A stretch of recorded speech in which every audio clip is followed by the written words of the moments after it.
परमेश्वर के भेद भाई भक्त सिंह द्वारा 22 सितंबर 2021।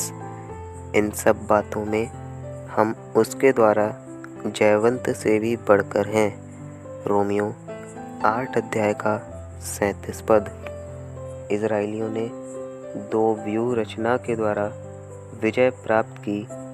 युद्ध के मैदान में यहोशू की अगुवाई के नीचे लड़ने वाली सेना के द्वारा तथा पर्वत पर अपने हाथों को ऊंचा करके परमेश्वर की लाठी को बढ़ाने वाले मूसा के द्वारा।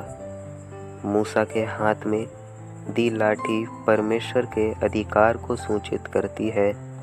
मूसा में स्वयं कोई बल नहीं था। जब उस लाठी का सांप बना था तब मूसा उसके आगे से भाग खड़ा हुआ था।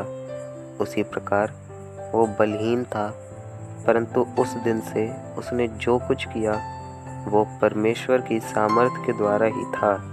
इसलिए वो लाठी परमेश्वर के अधिकार को सूचित करती है। हमें भी अनेक शत्रुओं के सामने लड़ाई करनी है।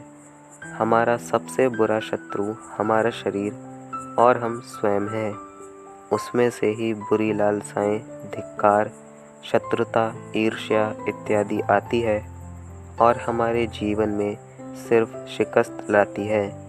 उसके कारण खुशी, शांति और प्रार्थना करने की इच्छा चुर जाती है।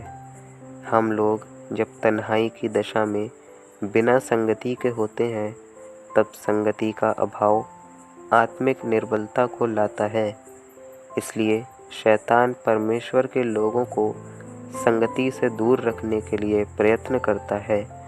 छोटे छोटे कारणों से भी वे सभा में आने से रुक जाते हैं, परंतु विजय का रहस्य ये है कि लाठी हाथ में लें। ये लाठी तो हमारे प्रभु यीशु मसीह द्वारा प्राप्त की हुई विजय को दिखाती है। हम बाइबल पढ़ने या लंबी प्रार्थनाओं के द्वारा जय प्राप्त नहीं कर सकते। हमें अपने बल पर आधार नहीं रखना है, परंतु प्रभु के सामर्थ्य पर आधार रखना है। प्रभु यीशु मसीह ने क्रूस पर जो जय पाई है उसके द्वारा ही हमें जय प्राप्त होती है।